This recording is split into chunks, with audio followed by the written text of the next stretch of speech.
Praise the Lord. Praise the Lord. Praise the Lord. இயேசுவில் பிரியமானவர்களே, இந்த உலகத்தில் இருக்கக்கூடிய எல்லா மதங்களும் சமயங்களும் போதிக்கக்கூடிய ஒன்று அல்லது எல்லா சமயங்களுடைய ஆணிவேர் ஒரு அடித்தளம் எதுவாக இருக்கும் என்றால் அன்பு. அது கிறிஸ்துவ மதமாக இருந்தாலும் சரி, புத்த மதமாக இருந்தாலும் சரி, அல்லது இந்து மதமாக இருந்தாலும் இஸ்லாமிய மதமாக இருந்தாலும் எல்லா மதங்களும் போதிக்கக்கூடிய ஒன்று அன்பு. அதே போல இந்த உலகத்தில் இருக்கக்கூடிய எல்லா மனிதர்களும் அது எந்த மதத்தை சார்ந்தவர்களாக இருந்தாலும் சரி, அல்லது மதமே சாராமல் இருந்தாலும் சரி, எல்லா மக்களும் எதிர்பார்க்கக்கூடிய ஒன்று, ஏங்கி தவிக்கக்கூடிய ஒன்று அன்பு. இன்றைய வழிபாடு அன்பை பற்றி நமக்கு சொல்லுகிறது. அன்பை பற்றி தியானிக்க நம்மை அழைக்கிறது. இந்த அன்பை பற்றி நாம் நிறைய தடவை பல்வேறு விதங்களிலே நாம் பேசியிருக்கிறோம். பல்வேறு சூழல்களிலே நாம் அன்பை பற்றி கேட்டிருக்கிறோம்.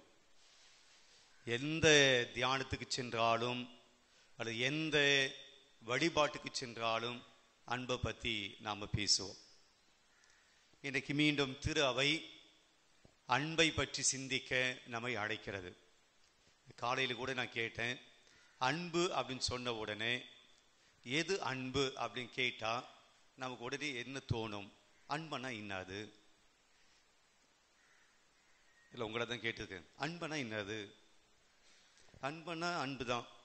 காலையில் சொன்னாங்க அன்பனா என்னது? லவ். அது தெரியாதா எனக்கு?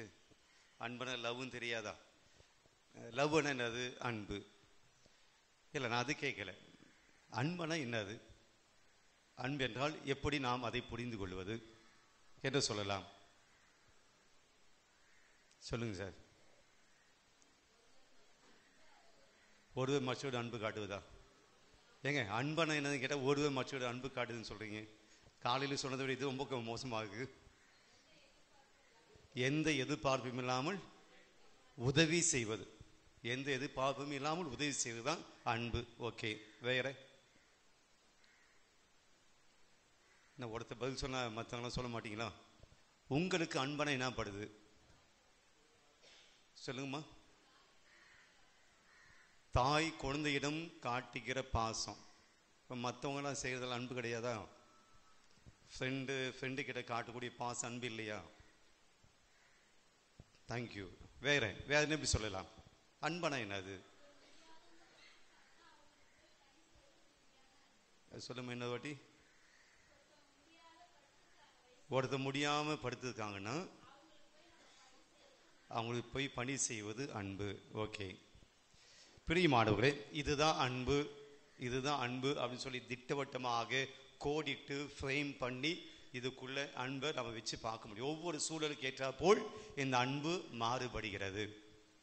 இன்றைய நாம் படித்த வாசகங்களுடைய அடிப்படையில் அன்பு என்றால் ஒரு 3 காரியங்கள் இன்றைய வாசகம் நமக்கு சொல்லக்கூடிய, இந்த பகுதிகள் நமக்கு சொல்லக்கூடிய ஒரு 3 காரியங்கள், அன்பை பற்றி 3 காரியங்கள். காலையில் நான் கேட்கும்போது சொன்னாங்க, இரக்கம், பரிவு, உதவி செய்வது, தன்னலம் இல்லாமல் இருப்பது அப்படின்னு சொல்லி பல்வேறு பதில்கள் காலையில் சொன்னாங்க. நான் அப்போதும் சொன்னேன், இந்த எல்லாமே சரிதான். அதே போல இப்போ நீங்கள் சொன்ன எல்லாமே சரியான பதில் தான், தப்பெல்லாம் கிடையாது. ஆனால் இன்றைய வாசகத்தை வைத்து நாம் அன்பென்னா என்னது அப்படி பார்த்தோம் என்றால் ஒரு 3 காரியங்கள் இன்றைய வாசகத்திலிருந்து நாம் பெற்றுக்கொள்ள முடியும்.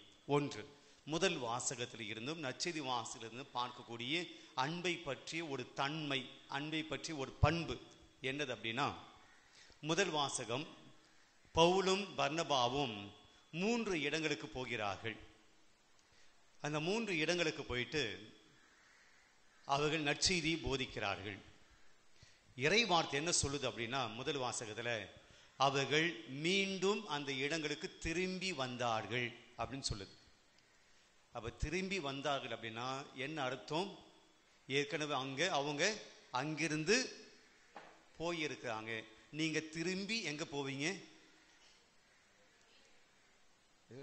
திரும்பி எங்க போனீங்கன்னா சந்தேகமா வீட்டுக்கு போவீங்க. திரும்பி வீட்டுக்கு போறீங்கன்னா நீங்க எங்கிருந்து வந்தீங்க அர்த்தம், வீட்டுல இருந்து வந்தீங்கன்னு அர்த்தம். வேதம் சொல்லுகிறது, முதல் வாசம் சொல்லுகிறது, அவர்கள் செசிலியா, பம்பிலியா, அந்தியோக்கு ஆகிய நகரங்களுக்கு திரும்பி சென்றார்கள் அப்படின்னு தொடங்குது. அதுக்கு பின்னாடிதான் நாம் வாக்கியங்களை பார்க்கிறோம், வசனங்களை பார்க்கிறோம். அவர்கள் கடவுளுடைய நற்செய்தியை போதித்து அவர்களை நம்பிக்கை ஊட்டினார்கள், நம்பிக்கையை கொடுத்தாங்க அப்படின்னு நாம் வாசிக்கிறோம். என்ன நடந்தது அப்படின்னா, பவுலும் பர்னபாவும் இந்த நகரங்களில் கடவுளுடைய வார்த்தையை முதல்ல போதிச்சாங்க. அனைவரும் அவர்கள் திருமுழுக்கு பெற்றார்கள். யூத மதத்திலிருந்து மற்ற மதங்களில் இருந்து அவங்க கிறிஸ்துவ மதத்துக்கு வந்தாங்க, திருமுழுக்கு பெற்றார்கள். இப்ப நற்செய்தியெல்லாம் ஏற்றுக்கொண்ட பின்னாடி பவுலடியா, பர்னபா அந்த இடத்தை விட்டு வேறு இடங்களுக்கு சென்று போதித்தார்கள். இப்போ இந்த அந்தியோக்கியா, இந்த செசிலியா, இந்த போன்ற நகரங்களில எங்க அவங்க போதிச்சு ஆண்டவருடைய வார்த்தையை கேட்டு இப்போ அங்க துன்பங்கள், முதல் கிறிஸ்தவர்களுக்கு துன்பங்கள் வந்த உடனே அவருடைய நம்பிக்கையிலிருந்து கொஞ்சம் கொஞ்சமாக கீழே இறங்கினாங்க. அவங்க நம்பிக்கை விட்டுட்டாங்க. என்ன துன்பங்கள், இன்னல்கள், இக்கட்டுக்கள். கிறிஸ்தவங்கன்னா துன்பம், கிறிஸ்தவங்களுக்கு என்ன அவங்க சாவு, கிறிஸ்தவர்கள் என்றால் அடி, கிறிஸ்தவர்கள் என்றால் துன்புறுத்துதல். அப்ப என்ன ஆச்சுன்னா, இந்த நகரங்களில் கிறிஸ்தவ மக்கள் தங்களுடைய நம்பிக்கையை கொஞ்சம் கொஞ்சமாக விட்டுட்டு வந்த சூழல்ல மீண்டும் பவுலும் பர்னபாவும் எங்க வராங்க? அந்தியோக்கியா வருகிறார்கள். வந்துட்டு அவங்களுக்கு நம்பிக்கையை ஊட்டுகிறார்கள். இது அப்படி இருக்கட்டும், நற்செய்திக்கு வருவோம். நற்செய்தியில ஆண்டவர் இயேசு பாடுபடுவதற்கு முன்பாக யோவான் நற்செய்தி 13ஆம் அதிகாரத்தில் வாசித்திருக்கிறோம். 10ஆம் அதிகாரம் போன வாரம் வாசித்தோம். யாருக்கு ஞாபகம் இருக்கா? போன வாரம் நம்ம என்ன வாசித்தோம் அப்படின்னு சொல்லி ஒரு விழா கொண்டாடணும். அட போங்க ஃபாதர், அதெல்லாம் ஞாபகப்படுத்தாதீங்க ஃபாதர். போன வாரம் விழா கொண்டாடுறது கூட ஞாபகம் இல்லையா? நல்ல ஆயினுடைய விழா கொண்டாடினோம்.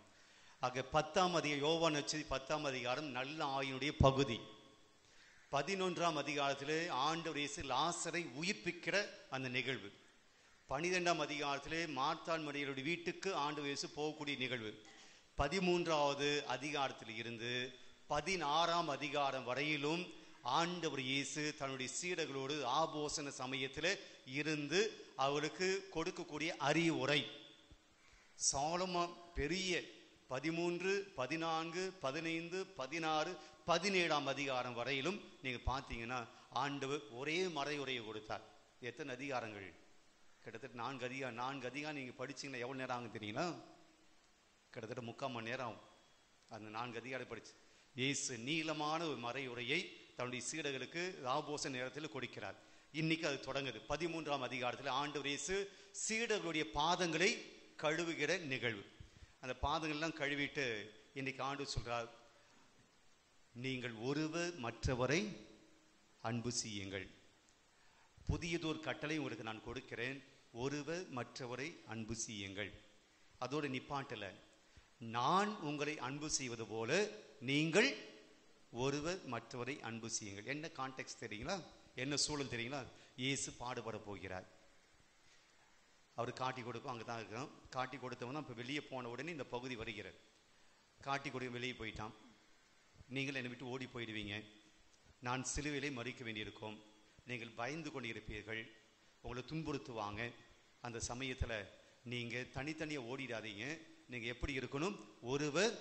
ஒருவருக்கு ஆறுதலாக இருக்கணும், ஒருவருக்கு நம்பிக்கை கொடுப்பவராக இருக்க வேண்டும், ஒருவருக்கு துணையாக பக்கபலமாக இருக்க வேண்டும்.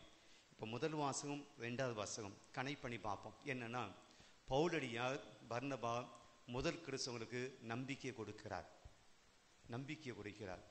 அஞ்சாதீங்க, துன்பங்கள் வரும், துன்பங்கள் மத்தியிலே தான் நம்ம இறையாட்சி தேடணும். இங்கே சீடர்கள் தான் இறந்த பின்பு அல்லது காட்டி கொடுக்கப்பட்ட பின்பு இவர்கள் கலக்கம் அடைவார்கள். எனவே முன்னாடியே சொல்றாரு, நீங்க ஒருத்தர் அன்பு செய்யுங்க, ஒன்னா இருங்க என்ற நம்பிக்கை கொடுக்கிறார். ஆக முதல் செய்தி, அன்பின் தன்மை என்னன்னா, அன்பு என்ன செய்யணும் அப்படின்னா அடுத்தவருக்கு நம்பிக்கையை கொடுக்கும். அன்பு இருக்கிற இடத்துல வாழ முடியும் என்கின்ற நம்பிக்கை ஏற்படும். எந்த இடத்துல அன்பு இருக்கிறதோ அந்த இடத்துல நம்பிக்கை கொடுப்பது, நம்பிக்கையில வளருவது. நான் இறை நம்பிக்கை பற்றி பேசலை, கடவுளுடைய நம்பிக்கை பற்றி பேசலை, அதுவும் இருக்கும். ஆனால் நம்முடைய அன்றாட வாழ்க்கையில வாழ முடியுமா, வாழ முடியாதா, செய்ய முடியாதா, இந்த கஷ்டம் வந்திருக்கு, இந்த பிரச்சனை வந்திருக்கு, அது தீர்க்க முடியுமா, தீர்க்க முடியாதா, என் பிள்ளைகள் எப்படி படிக்க வைப்பது, இந்த கஷ்ட மத்தியில் எப்படி வாழ்வது என்று நம்பிக்கை குறைந்து போன சமயத்தில் எங்கே அன்பு இருக்கிறதோ அந்த அன்பு அவருக்கு ஒரு நம்பிக்கை கொடுக்கும். வாழ முடியும், தைரியமா இரு, கலங்காத, நான் உங்க கூட இருக்கிறேன், நான் உன்னோடு இருக்கிறேன் என்று அன்பு நம்பிக்கையை கொடுப்பதாக இருக்கும், அவர்களை வாழ வைப்பதாக இருக்கும். இன்னைக்கு நம்முடைய குடும்பத்தில் இது ரொம்ப ரொம்ப அவசியம். உங்க குடும்பத்தில் அன்பு இருக்கு அப்படின்னா அங்க நம்பிக்கையில குறைந்து போக மாட்டீங்க, நம்பிக்கை இழந்து போக மாட்டீங்க. கணவன் தன்னுடைய பிசினஸ், தன்னுடைய வேலை, தன்னுடைய பணி வாழ்க்கையில ஏதோ ஒரு கஷ்டத்தை, துன்பத்தை, வேதனையை அல்லது தோல்வியை, ஏமாற்றத்தை, அவமானத்தை அவர் அடைகிறார் என்றால், குடும்பத்தில் இருக்கிறவர்களுடைய அன்பு உண்மையாக இருந்தது என்றால், தன் கணவனை, தன்னுடைய தகப்பனை, தன்னுடைய உடன் பிறந்தவனை உண்மையாக அன்பு செய்யக்கூடிய குடும்பமாக இருந்தது என்றால் என்ன சொல்லுவாங்க? டேய், உன்னால் முடியும், உன்னால் சாதிக்க முடியும், தளர்ந்து போக, நாங்கள் உங்க கூட இருக்கிறோம், நீ தண்ணி ஆளு கிடையாது, நான் உங்க கூட இருக்கிறோம். அன்பு நம்பிக்கையை கொடுக்கும். பெரியமாள், நம்முடைய குடும்பத்தில் இன்னைக்கு நம்பிக்கை இல்லை அப்படின்னா, நம்பிக்கை இல்லாமல் அவநம்பிக்கையோடு முடியுமா முடியாதா என்ற அவநம்பிக்கையோடு வாழ்கிறோம் என்றால் என்ன அர்த்தம்? அங்கே அன்பு குறைந்து போயிருக்கிறது. அடுத்தவனுடைய நலனில் அக்கறை காட்டக்கூடிய அந்த நிலை, அந்த பண்பு குறைந்து போயிருக்கிறது. அது உன் பிரச்சனை, நீ பார்த்துக்கோ, அது என் பிரச்சனை கிடையாது என்று சொல்லக்கூடிய நிலைமை வந்திருக்கிறது. இன்னைக்கு இயேசு தன்னுடைய அன்பை எப்படி காட்டுகிறார் என்றால், நீங்கள் பயப்படாதீங்க, ஒன்னா இருங்க. அங்கே பர்னபாவும் பவுலும் எப்படி தங்களுடைய அன்பை காட்டுகிறார்கள்? தைரியப்படுத்துகிறார்கள், நம்பிக்கை கொடுக்காங்க. பிரியமானவர்களே, யார் ஒருவர் நம்பிக்கை நமக்கு கொடுக்கிறாரோ அவர் நம் மீது அன்பு கொண்டிருக்கிறார் என்று அர்த்தம்.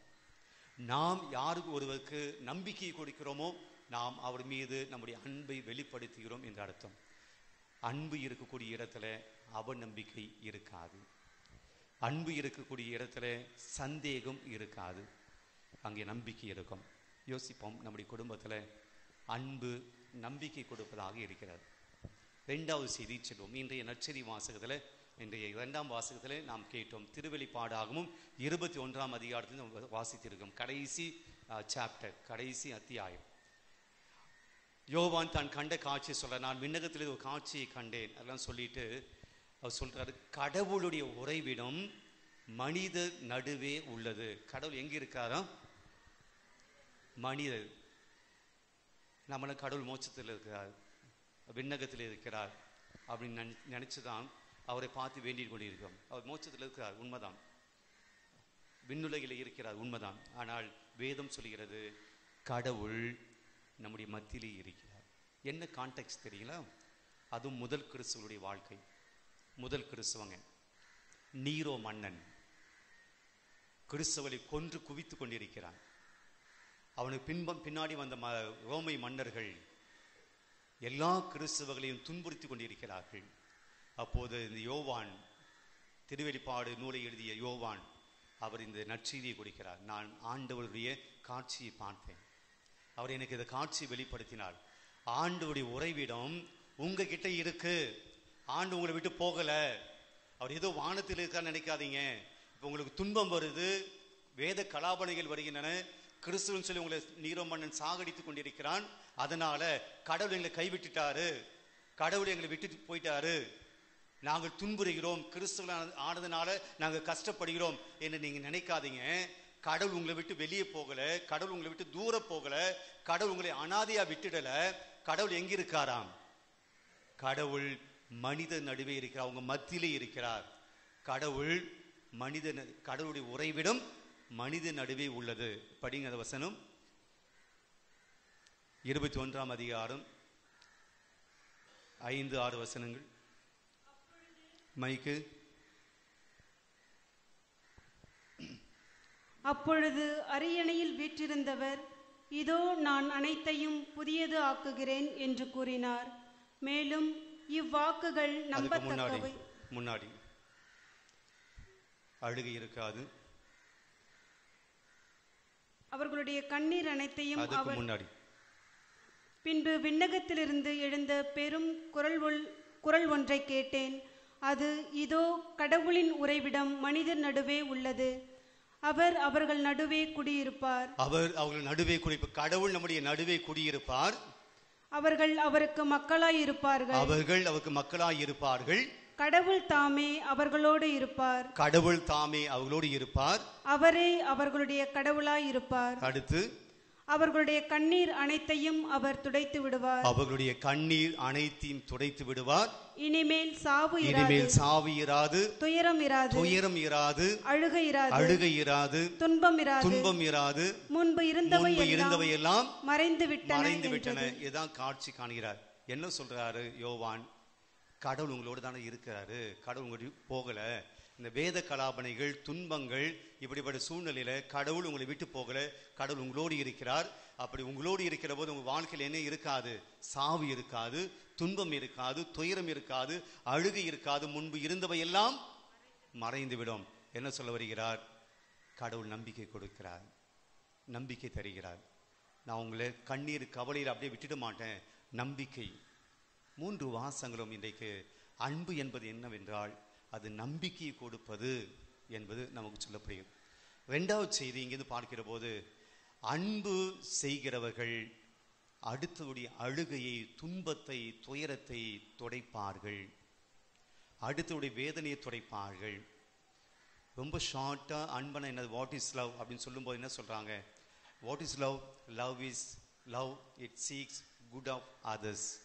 அடுத்தவருடைய நலனை எதிர்பார்க்கும், அடுத்தவருடைய நலனில் அக்கறை கொள்ளும். இதுதான் அன்புன்னு சொல்றாங்க. பிரியமானவர்களே, அப்ப அன்பு என்பது நம்பிக்கை. 2வது, அன்பு என்பது அடுத்தவருடைய துன்பத்தை துடைக்கக்கூடியது. ரொம்ப எளிமையா சொல்ல வேண்டும் என்றால் இரக்கம்.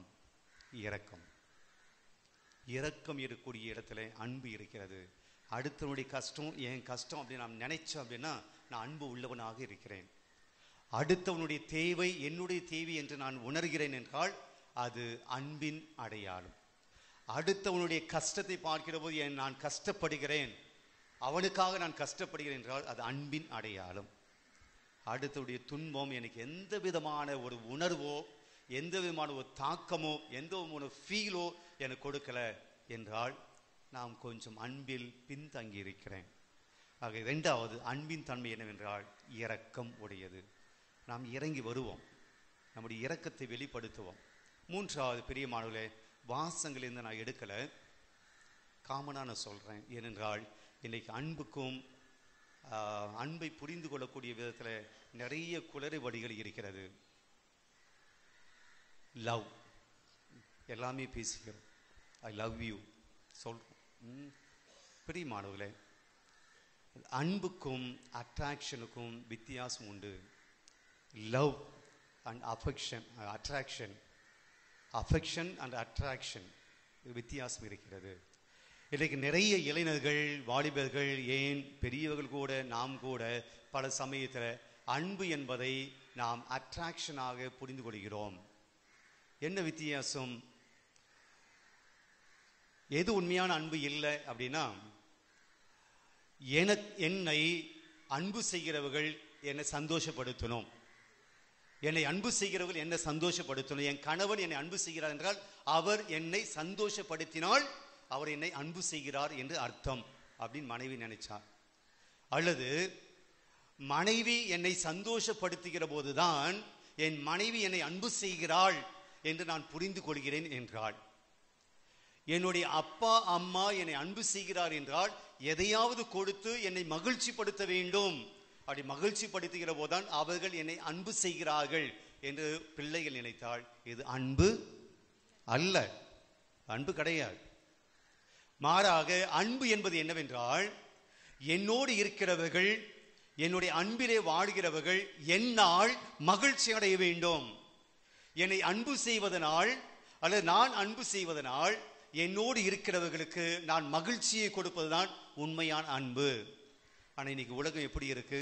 நீ என் ஃப்ரெண்டா இருந்தா நான் நினைக்கிறபடி நீ நடந்துக்கணும், நான் எதிர்பார்க்கிறபடி நீ பேசணும், நான் நினைக்கிறபடி நீ வரணும், நான் கூப்பிடுற நேரத்தில் நீ வரணும், நான் கூப்பிடுற இடத்துக்கு நீ வரணும். டிமாண்டிங், அது அன்பு அல்ல, அது ஏமாற்றுத்தனம். எனக்கு இது குடும்பத்திலே நடந்து கொண்டிருக்கிறது. உண்மையான அன்பு, நீ உண்மையிலே என் அன்பு செஞ்சா நீ இது செய்யணும். கேட்கிறமா இல்லையா? கணவனை பார்த்து மனைவியோ, மனைவி பார்த்து கணவனும், if you really love me please you get it for me. நீங்க இது பண்ணாதான் அன்பு செய்கிறீங்க. அன்பு டிமாண்ட் பண்ணாது, இதை வாங்கி கொடுக்கணும், இதை செஞ்சுதான் ஆகணும், இது பண்ணி தான் ஆகணும் என்று டிமாண்ட் பண்ணாது. 2-3 நாளைக்கு முன்னாடி ஒருத்தரோடு நான் பேசி கொண்டிருந்த போது அவங்க சொன்னாங்க, அன்பை பற்றி அப்படி பேசி கொண்டிருக்கிற போது அன்பை பற்றி கேட்டுக்கும் போது நான் சொன்னேன், அன்பு ஒரு சின்ன கவுன்சிலிங் தான். அதில் அன்பு இருந்தால் பொசசிவ்னஸ் இருக்கும் ஃபாதர் சொன்னாங்க. நான் சொன்னேன், அன்பில் பொசசிவ்னஸ் இருந்தால் அது அன்பு கிடையாது. இவர் எனக்கு மட்டும்தான் என்று எந்த அன்பு சொல்கிறதோ அது அன்பு அல்ல. அன்பு பறந்து விரிந்தது. இன்றைக்கு நாம் அப்படிதான் நினைக்கிறோம். ஒரு மனைவி கிட்ட நீ என் அன்பு செய்கிற அப்படின்னா என் அன்பு செய். அப்பா அம்மா சொந்தக்கார உடன் பிறந்தவங்களாம் வரக்கூடாது, என் வீட்டுக்கு வரக்கூடாது, வர வைக்கக்கூடாது. அப்படி இருந்தால்தான் நீ என்னை அன்பு செய்கிறாய் என்று ஒரு கணவன் தன்னுடைய மனைவி பார்த்து சொல்லுகிறார் என்றால் இட்ஸ் a selfishness. பிரியமானவர்கள், பல சமயத்தில் நம்ம குடும்பங்களில் தான் நடக்குது. நீ என் அன்பு செய்கிறன்னா நீ என்னை மகிழ்ச்சிப்படுத்து, நீ என்னை அன்பு செய்கிறன்னா என்னை சந்தோஷப்படுத்து, நீ என்னை அன்பு செய்கிறாய் என்றால் எனக்கு உண்டானதை வாங்கி கொடு. டிமாண்டிங் அன்பு கிடையாது, சுயநலம். அது அன்பு என்பது என்னன்னா, ஒருவர் என்னோடு இருக்கிற போது நான் என்ன நினைக்கணும், என்னை சுற்றி இருக்கிறவர்கள் என்னால் மகிழ்ச்சி அடைய வேண்டும், என்னால் சந்தோஷப்பட வேண்டும். அப்படி நான் நினைக்கிறேன் இல்லையா, அதுக்கான காரியங்களை நான் செய்கிறேன் இல்லையா, அதுதான் அன்பு. இப்போ யோசிச்சு பாருங்க, உங்களோடு இருக்கிறவர்கள் நீங்கள் இருக்கிற இடத்துல உன்னால் மற்றவர்கள் மகிழ்ச்சியாக இருக்கிறார்களா, அல்லது அடுத்தவர்களிடமிருந்து நீங்கள் மகிழ்ச்சி எதிர்பார்க்கிறவர்களாக இருக்கிறீர்களா? இது ப்ராக்டிக்கலாக நம்ம யோசிக்க வேண்டும். பல சமயத்தில் we expect that someone how to love. ஒருவர் என்னை அன்பு செய்ய வேண்டும், அவர் எனக்கு வாங்கி கொடுக்க வேண்டும் என்று நாம் எதிர்பார்ப்பவர்களாக இருக்கிறோம். அது வல்ல அன்பு. 3 காரியங்கள் மனதில் வைத்துக் கொள்வோம். அன்பு இருக்கிற இடத்துல நம்பிக்கையை கொடுப்போம், அன்பு இருக்கிற இடத்துல துன்பங்களை துடைப்போம். அன்பு என்பது எதிர்பார்ப்பதல்ல, அன்பு என்பது கொடுப்பது.